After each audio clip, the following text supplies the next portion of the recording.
Today, we're going to talk about Wireshark, a super handy tool for checking out what's happening on networks. It's like a secret agent that can spy on all the data going through a network, helping us understand how things work behind the scenes. In this guide, we'll cover everything you need to know about Wireshark, from getting it on your computer to using it to see what's going on in your network. Whether you're a hacker or just curious about how the internet works, Wireshark can teach you a lot about the magic of data flowing through networks. So let's jump in and explore Wireshark together. Alright, let's kick things off by talking about Wireshark.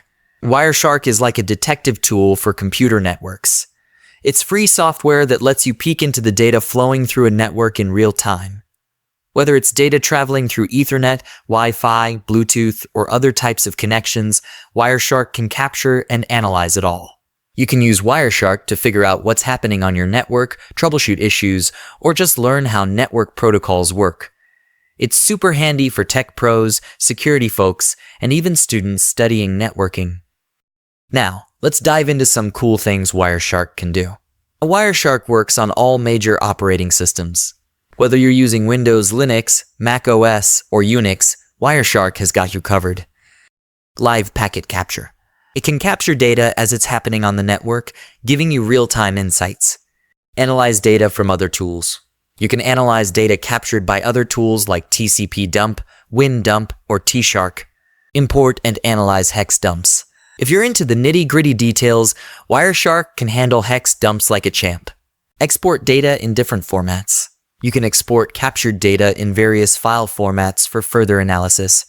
Detailed packet analysis. Wireshark can show you detailed protocol information, filter packets, colorize data, and even search for specific packets. Create statistics and graphs. It's not just about capturing data. Wireshark can also create graphs and stats based on the captured packets. Decode encrypted data. It can decode encrypted data if you have all the necessary information. And that's just scratching the surface. Wireshark is a powerful tool with a lot of features that can help you unravel the mysteries of network traffic. If you want to download Wireshark in Windows or Mac, you can get it from their website. Just visit the site, choose your operating system, and the download will start automatically.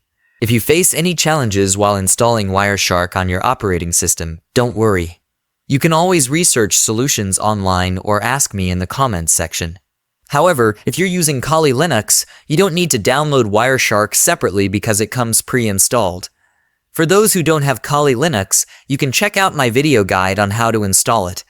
I've included all the links in the video description, so don't worry about missing anything. To open Wireshark on Kali Linux, you can follow these steps. First, go to the Applications menu in Kali Linux. Look for the sniffing and spoofing section, and you'll find Wireshark there. You can open Wireshark directly from this menu. Alternatively, if you prefer a quick method, just open the command terminal. Then type Wireshark. It's as simple as that.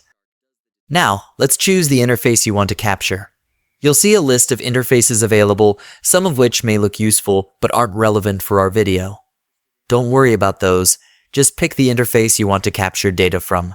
The best part, Wireshark does the detective work for you by automatically detecting and listing the interfaces that are active and ready to capture data. So, simply select the interface you're interested in, and Wireshark will start capturing the network traffic flowing through that interface. So, go ahead and choose the interface that intrigues you, and let's uncover some fascinating insights into network traffic. Before we begin with Wireshark, it's essential to understand network protocols. Think of network protocols as the languages computers use to talk to each other. Knowing about these protocols will make using Wireshark a lot easier. If you're not familiar with network protocols or need a quick review, I have a video explaining networking protocols.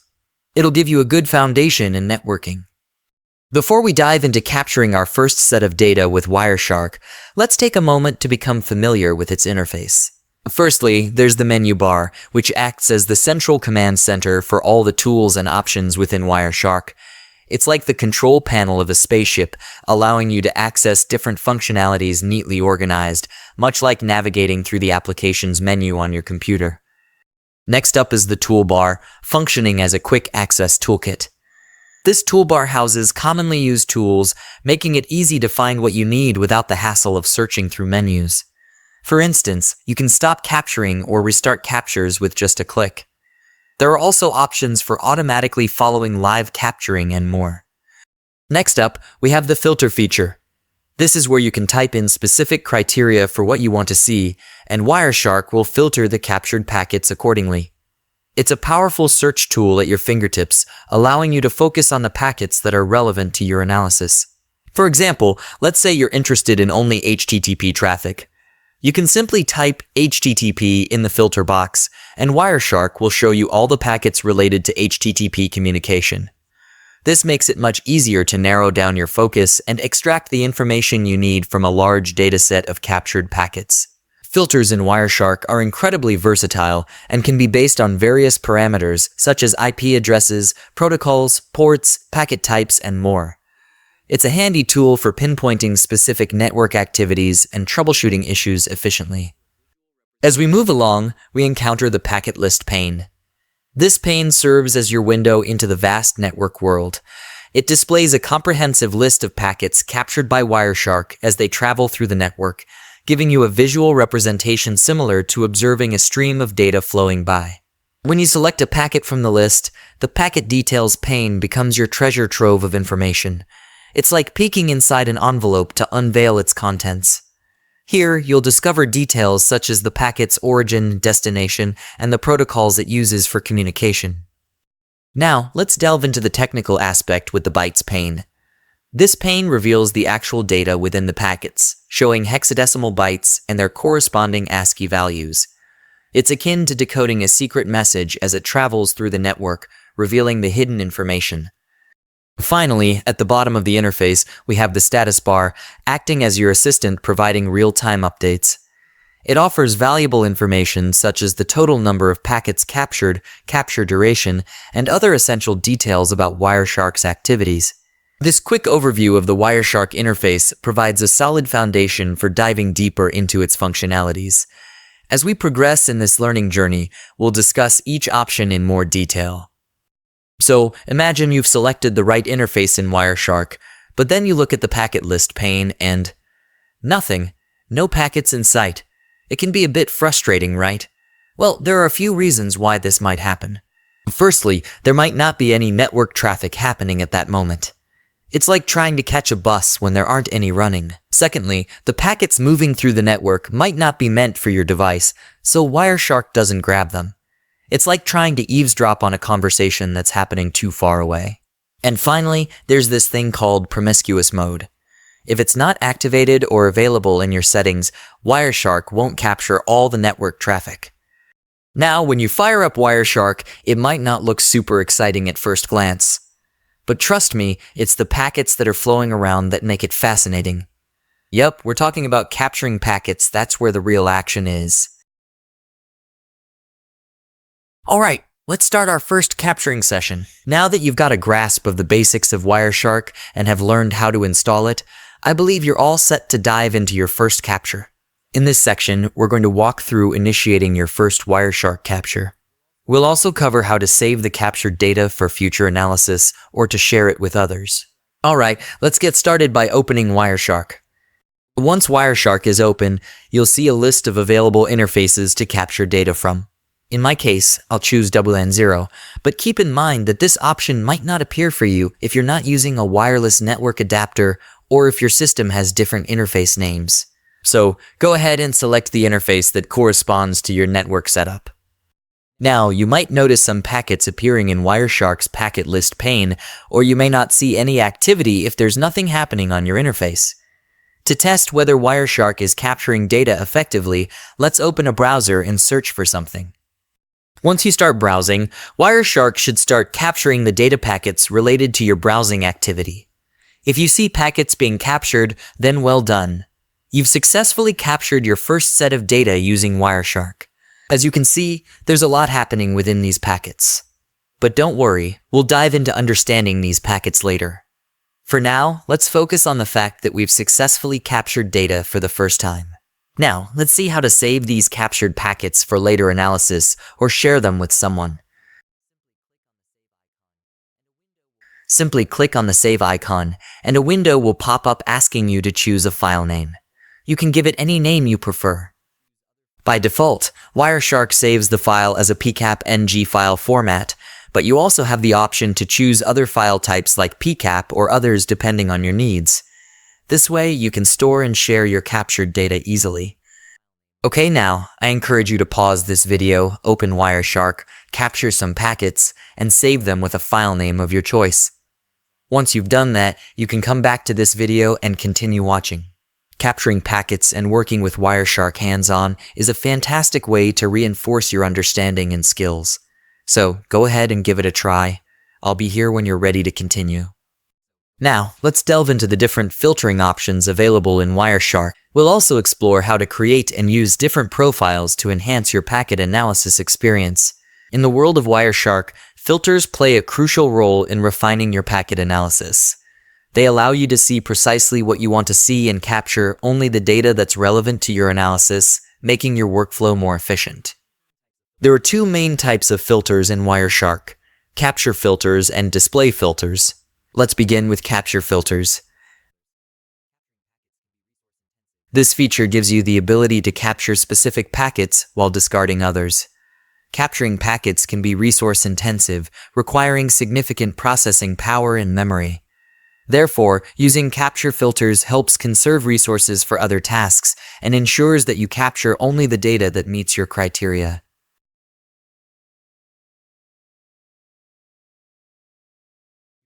On the other hand, display filters work differently. They don't discard any packets, but instead hide packets that don't match your filter criteria. This makes viewing and analyzing the captured data more convenient. It's important to note that once packets are dropped due to a capture filter, they cannot be recovered, which is why it's crucial to use display filters judiciously. When you apply a display filter, only the packets that meet your filter specifications will be displayed in Wireshark. You can monitor the number of packets being displayed after applying a filter in the second column of the status bar in the Wireshark window. Understanding how to use capture and display filters effectively can greatly enhance your packet analysis capabilities and streamline your workflow in Wireshark. Let's explore these filters further to maximize the insights gained from network traffic analysis.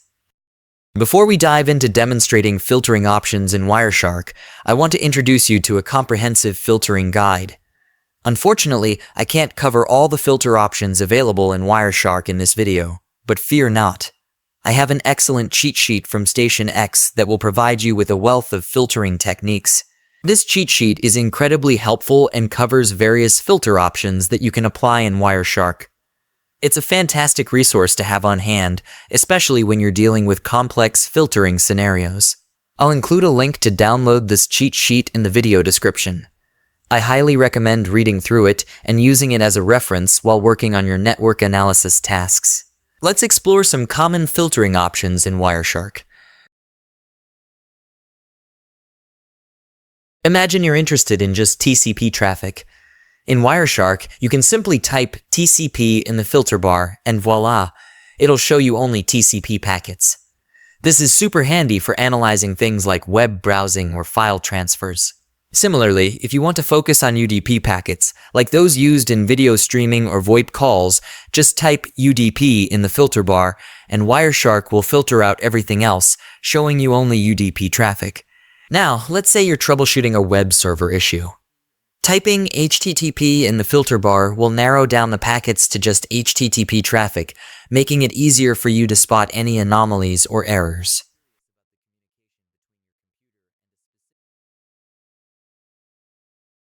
Let's say you're curious about the communication between your computer and a specific IP address, say 192.168.1.1. Typing IP.ADDR == 192.168.1.1 in Wireshark will filter the packets, showing you only the ones involving that IP address. You can also filter based on MAC addresses. For example, if you're troubleshooting a network device with a specific MAC address, typing ETH.ADDR == MAC address you want will highlight packets related to that device. Ports are crucial for network communication. If you're interested in HTTP traffic, which usually uses port 80, just type tcp.port == 80 to focus on packets going through that port.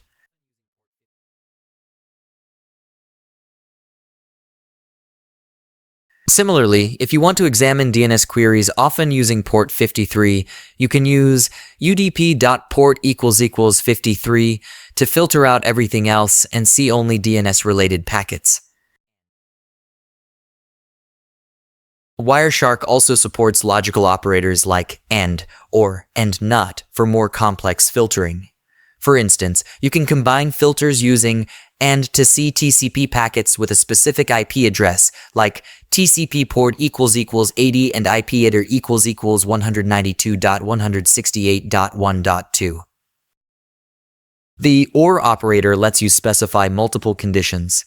For instance, TCP port == 443 or TCP port == 80 will show TCP packets using either port 443 HTTPS or port 80 HTTP. Finally, the NOT operator is handy for excluding certain packets. For example, NOT IP header == 192.168.1.100 will filter out packets involving the specified IP address. Playing around with these filters in Wireshark can help you dig deep into network traffic, troubleshoot issues, and gain valuable insights into your network's behavior. Wireshark offers a handy feature for enhancing our viewing experience through colorization of traffic. This feature allows us to highlight specific types of traffic with different colors, making it easier to distinguish between different sets of data. The purpose of colorizing traffic is akin to finding a needle in a haystack. By assigning different colors to various types of traffic, we can quickly spot and focus on the traffic that's most relevant to our analysis. By default, Wireshark provides colorization rules for most protocols, which is why you might already see traffic displayed in different colors in the packet list pane. You can access these default color rules by navigating to View and then clicking on Coloring Rules. For instance, Wireshark may colorize bad TCP traffic differently to draw attention to potential issues or anomalies in TCP communication. If you want to add your own colorization rule, simply click the plus icon in the Coloring Rules window. Then, specify the filter criteria you want to use for colorization, such as TCP port == 80 for HTTP traffic, and give your color rule a descriptive name. You can also choose the color you want to assign to this rule. With colorization in Wireshark, you can customize your analysis environment to highlight specific types of traffic, making it easier to identify patterns, anomalies, or critical data within your network captures. It's a powerful tool for improving visualization and analysis workflows.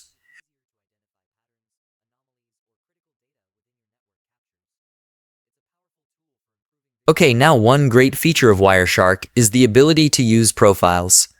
Profiles in Wireshark are like personalized setups that can save you a lot of time when analyzing a network.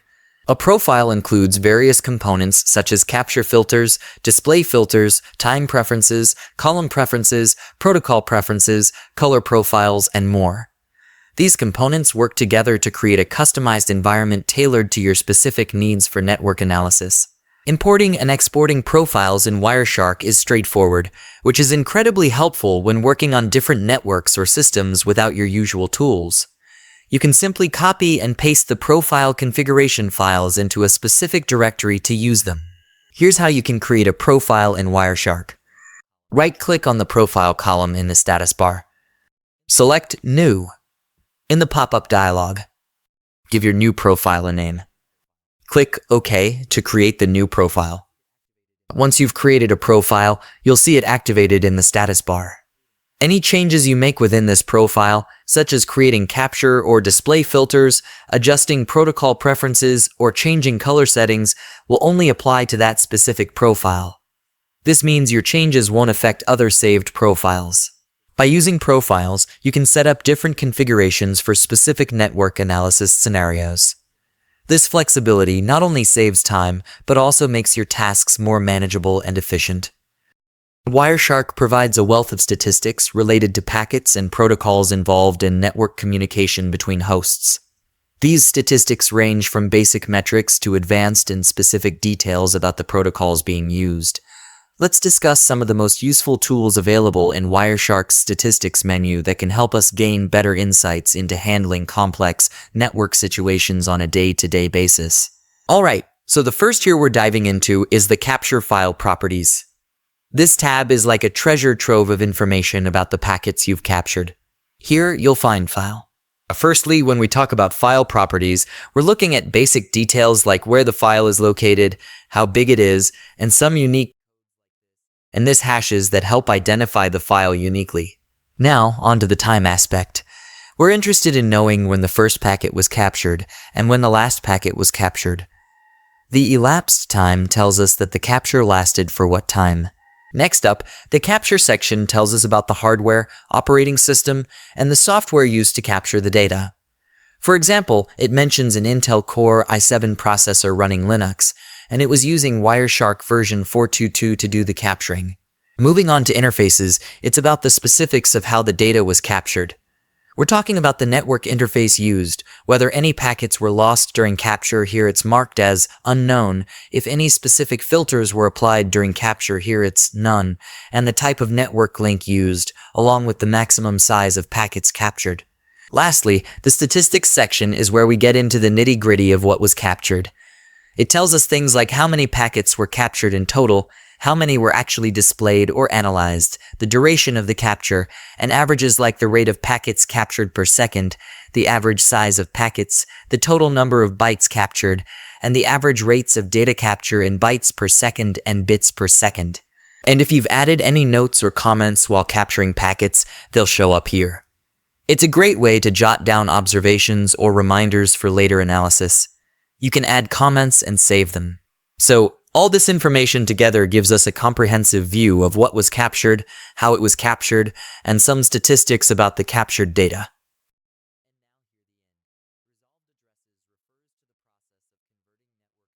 And now here the in.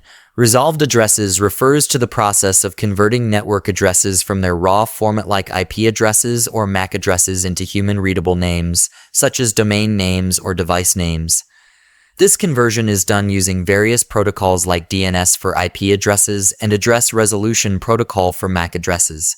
This feature is particularly helpful when trying to identify devices, servers, or websites based on their network addresses. For example, instead of seeing an IP address like some IP address in the capture, Wireshark can resolve it to a hostname like google.com if a DNS lookup was performed and the IP address was mapped to that domain. Similarly, for MAC addresses, Wireshark can resolve them to device names if ARP requests and responses were captured, allowing you to see something like device name instead of just a series of hexadecimal numbers.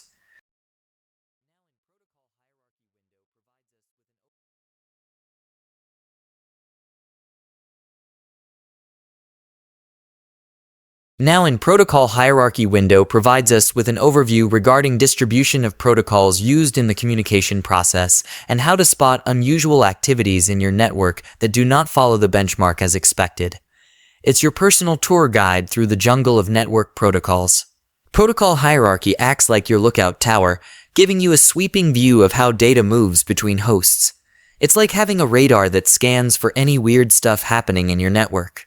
It breaks down all the different types of protocols being used and shows you the percentage of each one. Plus, it gives you stats like how many bytes and packets are flying back and forth. It's like taking a snapshot of who's chatting with who and how much they're saying. And here's the cool part. You can use Protocol Hierarchy to dive even deeper into specific types of traffic. Just right-click on a protocol, hover over Apply as Filter, and click Selected. It's like putting on a pair of super-powered glasses to zoom in on the stuff you're interested in. So, let's say you're a bit worried about one particular host in your network acting a bit funky. Protocol Hierarchy comes to the rescue.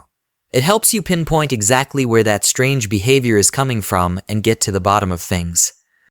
Alright, let's talk about the conversations window. So, picture this. You've got this massive network with tons of devices all chatting away. Now, normally, devices are meant to talk to each other, right? But what if you want to pinpoint which device is really hogging all the bandwidth? That's where the Conversations window comes into play. In this window, you'll find a whole bunch of juicy details laid out neatly in columns. It tells you things like how many packets were sent and received, the amount of data transferred, the flow of traffic, MAC addresses of devices, and lots of other useful info. At the top, you'll see different tabs for various protocols, each with its own set of conversations. And next to each tab, there's a little number telling you how many unique conversations are happening. Now, let's say you're on the hunt for the device that's been churning out packets like there's no tomorrow. Just head over to the IPv4 tab, sort the packets column in descending order, and voila! The device listed at the top of the list is your culprit. So, in the Conversations window, you'll notice something interesting in the first row. It shows you exactly how many packets and bytes have been sent and received by each endpoint, along with the total elapsed duration. Now, if you're feeling particularly investigative and want to dig deeper, you can actually create filters right from this window. Just right-click on the first row and choose the option to create an expression. For example, let's say you're interested in seeing only the conversations between address A and address B. You can select the option A to B, and boom. It filters out all the packets associated with those specific addresses. So, it's like having a handy filter tool right at your fingertips, allowing you to focus on exactly the conversations you want to explore further. So, the Conversations window will let us collect and analyze details in a more granular form, which can be used in various scenarios while troubleshooting and auditing networking infrastructures. Now imagine you're overseeing this bustling network, and suddenly you notice a surge in traffic that's not quite normal. You're curious to know which devices are behind this unusual activity, right? Well, that's where the endpoints dialog comes to the rescue. So, what are endpoints? Well, they're basically the devices that share data with each other on the network. And to communicate, they need something called a MAC address. It's like their unique ID card. Wireshark lets us dive deep into analyzing and collecting info about these endpoints. To access the endpoints dialog, just click on any TCP packet in the packet list pane. You'll see a bunch of tabs at the top, each representing a different protocol. If a protocol is active in your traffic, its tab will light up, showing you the action. By default, you'll probably start with the Ethernet tab, where you can see the MAC addresses of the endpoints. Each tab also tells you how many endpoints are captured for that specific protocol. Pretty neat, huh? Now, here's where it gets interesting. You can dig into specific protocols by clicking on their tabs. For example, I clicked on the IPv4 tab and sorted the main pane using the packets column. This lets me see which endpoint is chattering away the most. But wait, there's more. If you want to analyze a specific endpoint even further, you can create a display filter for it. Just right-click on the row with the most packets transferred and choose Selected under Apply as Filter. Boom, now you've got a filter tailored just for that endpoint. And you'll find some handy checkboxes and buttons. You can use these to resolve the names of Ethernet addresses, limit the results based on a display filter, copy the content in CSV format, or even map the endpoint's location. So, with the endpoints dialog, you can quickly pinpoint the devices causing a stir on your network and dive deep into their activity with just a few clicks.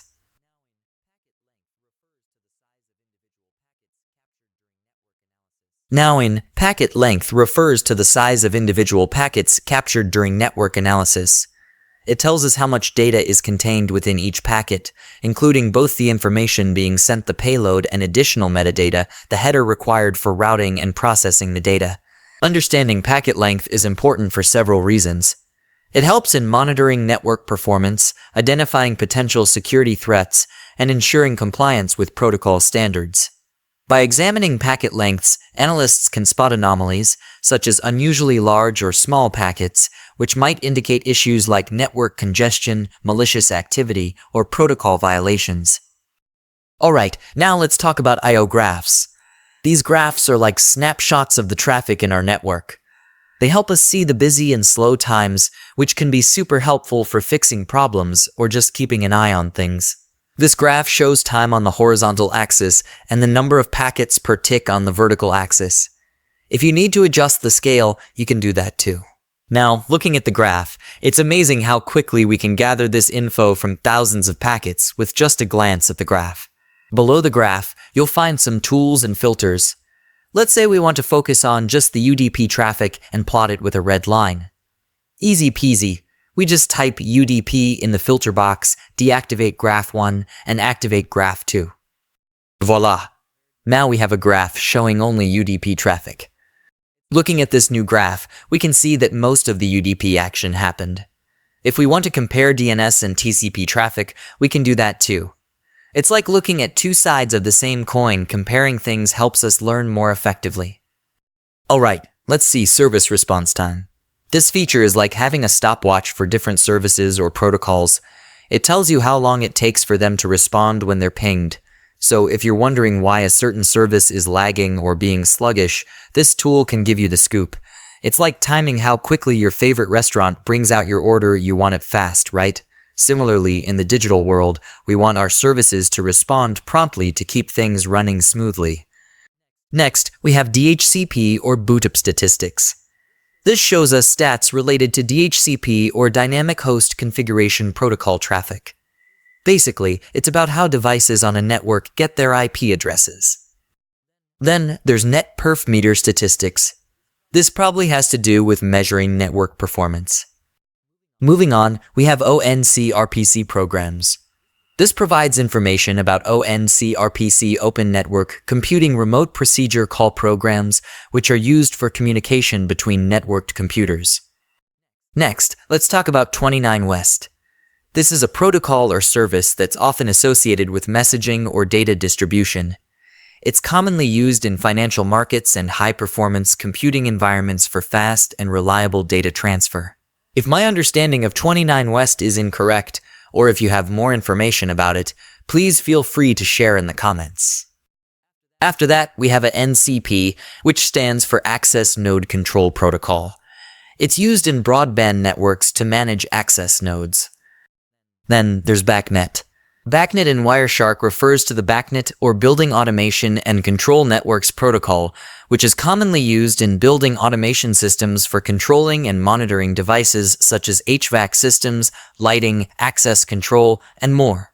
When you encounter BACnet in Wireshark, it means that Wireshark has detected network traffic related to the BACnet protocol. This traffic may include messages exchanged between BACnet devices, such as requests for data, responses, alarms, and other control commands. Analyzing BACnet traffic in Wireshark can provide insights into how devices in a building automation system communicate with each other, the types of data being exchanged, response times, error handling, and overall system performance. Up next is collecting. Oh, I never use this, so I don't know about this again. If you know about this, feel free to comment. Now we have DNS. This is the domain name system responsible for translating domain names like google.com into IP addresses. Alright, let's talk about FlowGraph. This tool is like your trusty detective when it comes to troubleshooting network issues. Imagine you're trying to figure out why your internet connection keeps dropping or why certain data isn't getting through. FlowGraph creates a visual summary of the traffic flow between two endpoints, helping you pinpoint where things might be going wrong. It's like drawing a map of the route your data takes from your device to its destination. With FlowGraph, you can quickly identify any bottlenecks or problems in the connection and get things back on track.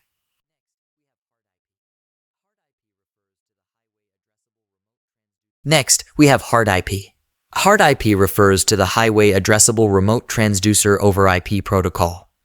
HART-IP is an implementation of the HART communication protocol, which is commonly used in process automation and industrial control systems.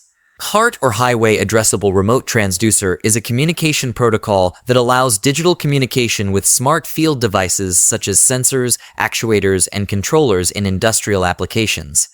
HART-IP extends this protocol by enabling communication over IP networks, making it more suitable for modern networked environments.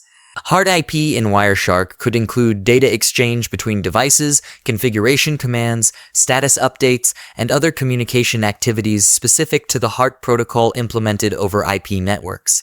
Analyzing HART-IP traffic in Wireshark can provide insights into the communication patterns, data payloads, error handling, and overall performance of HART-enabled devices operating in an IP network environment.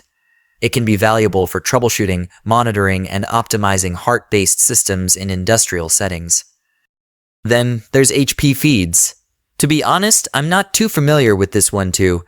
If you know about this, feel free to tell me on the comment. Today you are going to teach me, aren't you? Next up is HTTP, the Hypertext Transfer Protocol.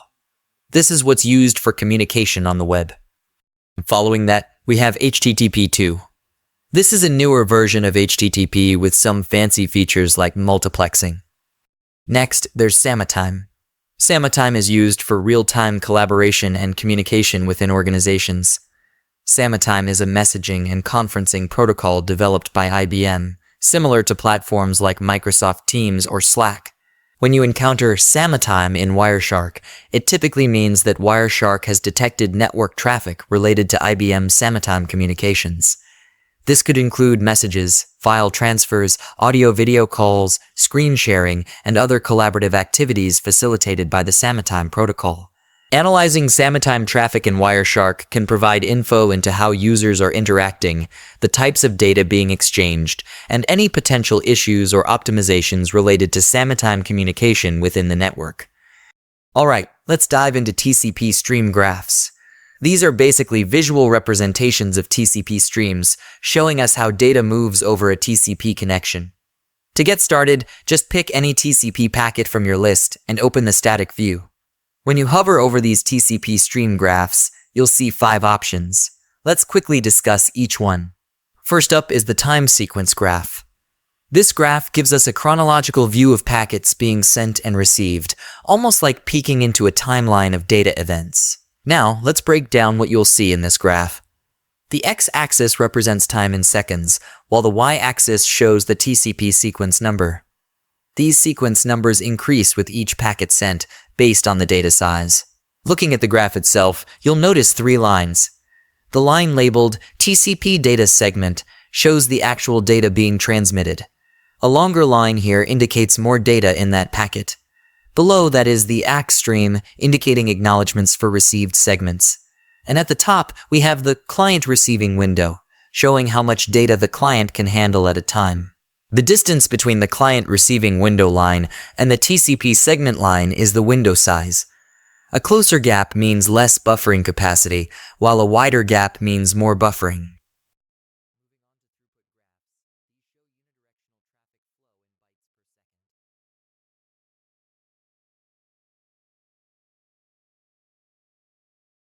Moving on to throughput graphs, these show unidirectional traffic flow in bytes per second. Unlike I/O graphs that show traffic in both directions, throughput graphs focus solely on one direction. If you encounter a blank graph, try selecting another TCP packet to generate the graph. Next, let's talk about round-trip time or RTT. This measures the time it takes for an ACK to be received after sending a packet. Essentially, it tells us how long it takes for a sent packet to be acknowledged, ensuring successful delivery. Lastly, window scaling graphs illustrate how the size of data windows changes during transmission. It's akin to observing a mailbox's size as more letters are sent and received. These graphs provide valuable insights into TCP communication, helping us understand data flow and network performance better. After that, there's UDP multicast streams. Imagine you have a bunch of devices on your network, and you want to send the same message or data to all of them at once. That's where UDP multicast streams come into play. Think of it like a radio station broadcasting a song. Instead of sending the song individually to each person, the radio station sends it out once, and anyone tuned in can hear it. Similarly, UDP multicast allows one device to send data to a group of devices simultaneously. Now, when we say UDP multicast streams in Wireshark, it means we're looking at how this multicast communication is happening using the User Datagram Protocol, or UDP, which is a way for devices to send quick and simple messages to each other. When we use Wireshark to analyze UDP multicast streams, we can see exactly what data is being sent, who's sending it, and who's receiving it. This helps us troubleshoot any issues with multicast communication, like if some devices aren't getting the message or if there's too much traffic clogging up the network. Then, there's reliable server pooling. This is a protocol for setting up pools of servers that can handle requests reliably. Up next is SumIP. This is a versatile network protocol that excels in multitasking within the application layer. It efficiently handles message transformation, remote procedure calls, and service discovery in a dynamic client-server setup. Additionally, it's adept at managing large UDP messages without fragmentation, ensuring smooth communication between devices. Following that, we have DTN, which stands for Dynamic Trunking Protocol, is a protocol designed by Cisco systems specifically for negotiating trunking between switches within a VLAN. Next, there's F5. This is likely related to load balancers or application delivery controllers, which help manage traffic on large networks. And finally, we have IPv4 statistics and IPv6 statistics. In Wireshark, the IPv4 statistics and IPv6 statistics provide detailed insights into network traffic specifically related to IPv4 and IPv6 protocols. These statistics include information such as packet counts, byte counts, and other metrics related to the utilization and performance of IPv4 and IPv6 networks. Analyzing these statistics can help network administrators understand the distribution of traffic, identify potential bottlenecks, and optimize network performance for both IPv4 and IPv6 communication. Alright, we're wrapping up here. If I missed explaining anything or if I goofed up somewhere, drop a comment and let me know. And hey, I'll admit it, I'm not perfect, so corrections are welcome. Now, buckle up because this video is your ticket to the Wireshark adventure. Remember, practice makes perfect, so don't just rely on this video. Dive into books, watch more videos, and soak up all the knowledge you can. If this video hasn't blown your mind yet, don't give up. Let's dive into some network analysis and wrap up this marathon of content before you start daydreaming about your next meal. Alright, let's delve into the world of TCP and UDP protocols, understand how they communicate, explore common issues, and discover how Wireshark can lend a helping hand. We'll learn how to analyze these protocols and spot any unusual behavior. But before we dive into the video, make sure you're familiar with TCP and UDP basics like TCP headers, various flags, and the TCP three-way handshake. If these terms sound like a foreign language, don't worry. Like I said at first, I've got a video dedicated to this topic that will provide a deeper understanding. The TCP three-way handshake is crucial as it ensures that both the server and client are prepared to establish a connection and have the necessary resources to maintain a dedicated channel for reliable packet delivery. Let's dive into a real scenario and witness the TCP three-way handshake in action using Wireshark. Firstly, let's gather some packets and filter for only TCP to focus on this specific protocol. Now, observe closely. The TCP handshake begins with the sender client initiating the connection by sending a TCP SYN packet to the receiver or server. The server responds with a SYN ACK packet, acknowledging the request and signaling its readiness to establish the connection. Finally, the client acknowledges this response with an ACK packet, confirming the connection setup. Voila! The TCP connection is established, and if you take a look now, you'll notice an HTTP GET request following the successful three-way handshake. Now that we've covered the TCP three-way handshake, let's explore another handy feature in Wireshark called Follow TCP Stream, or HTTP Stream, or UDP Stream. So, what does this feature do, you ask? Well, Wireshark allows us to reassemble a series of plain text protocol packets into a format that's easy for us to understand. For example, if we're dealing with an HTTP session, using Follow TCP Stream, we'll display the GET requests sent from the client and the corresponding responses received from the server.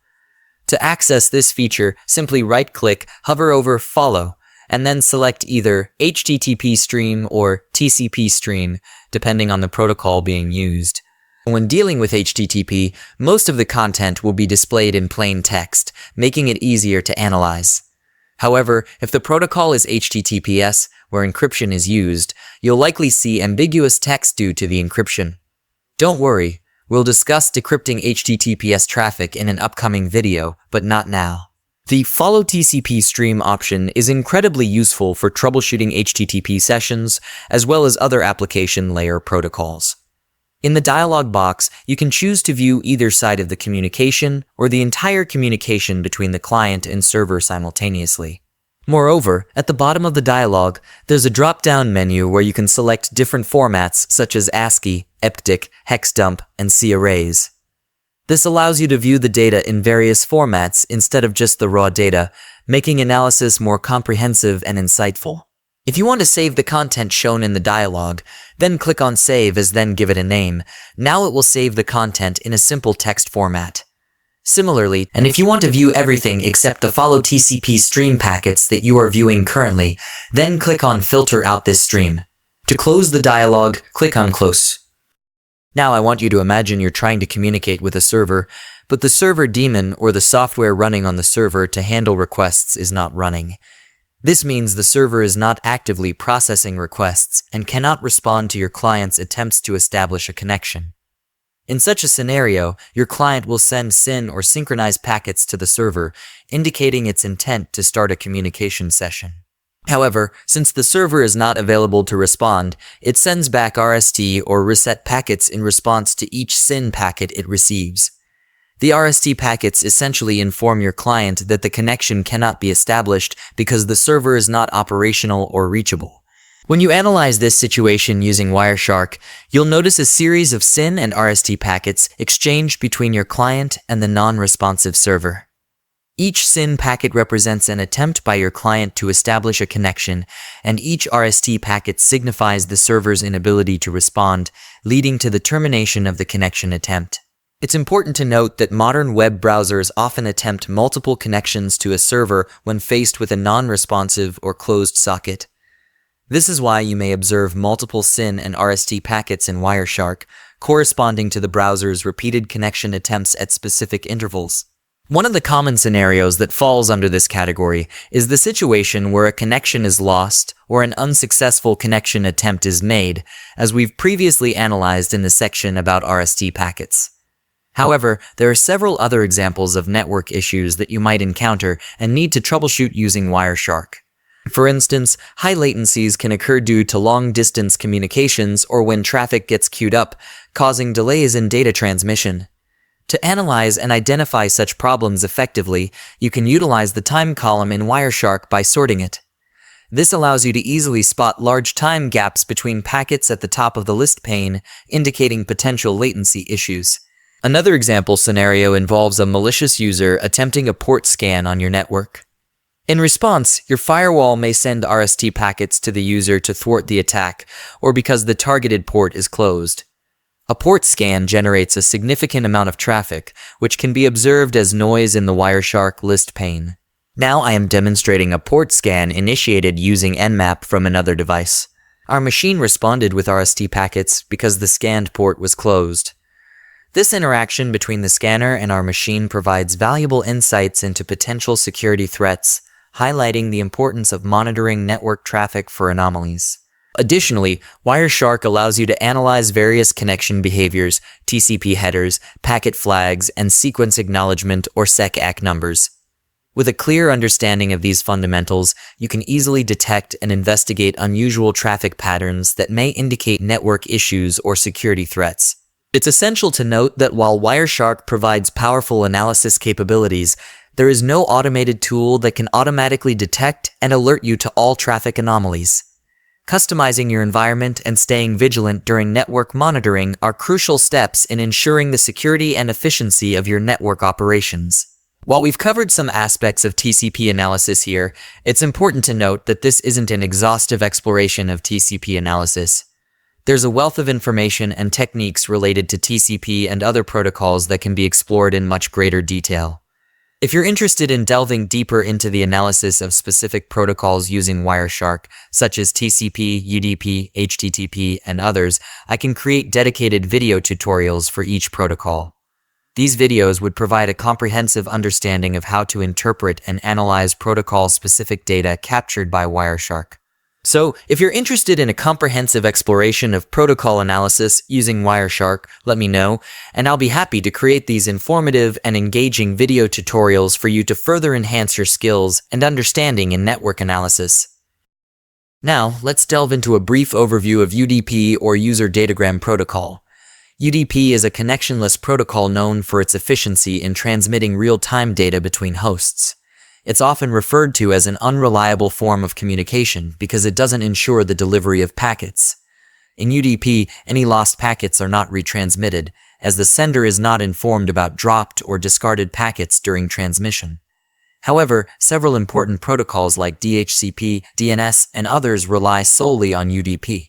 Protocols that utilize UDP as a transport mechanism must employ other techniques to ensure data delivery and error checking capabilities. Despite its lack of reliability compared to TCP, UDP offers faster transmission of packets. Unlike TCP, UDP doesn't involve the initiation of connections or graceful terminations, which is why it's also known as a transaction-oriented protocol rather than a message-oriented protocol like TCP. To understand how UDP functions, let's examine some protocols that use UDP as their delivery protocol. First, we'll discuss DHCP, followed by an analysis of DNS traffic. The Dynamic Host Configuration Protocol, or DHCP, is a crucial protocol responsible for assigning IP addresses to devices and ensuring their compatibility within a network. In typical network configurations, the DHCP server operates on port number 67, while the DHCP client communicates through port number 68 by default. One key aspect to note is the packet length field. This field specifies the overall length of the packet from the first byte to the end of the data contained within it.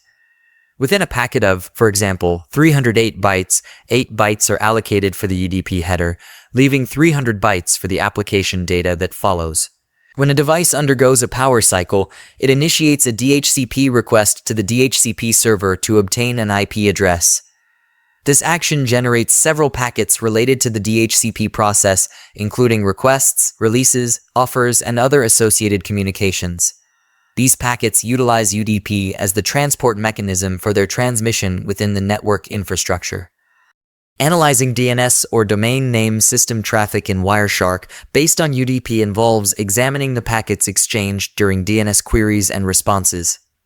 Here's a step-by-step guide on how to analyze DNS traffic using Wireshark. Open a web browser or any application that generates DNS queries.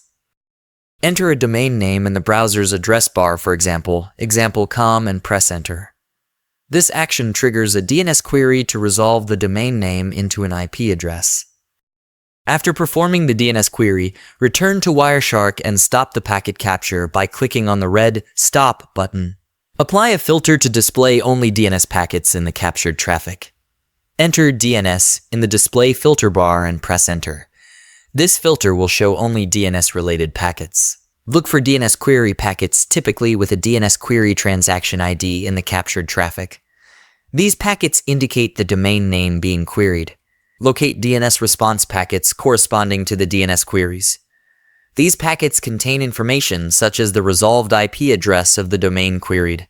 Select a DNS query or response packet, and in the Packet Details pane, expand the Domain Name System section to view detailed DNS information. Analyze fields like query type, query name or domain name, response type TTL or time to live, and answer or resolved IP address or other records.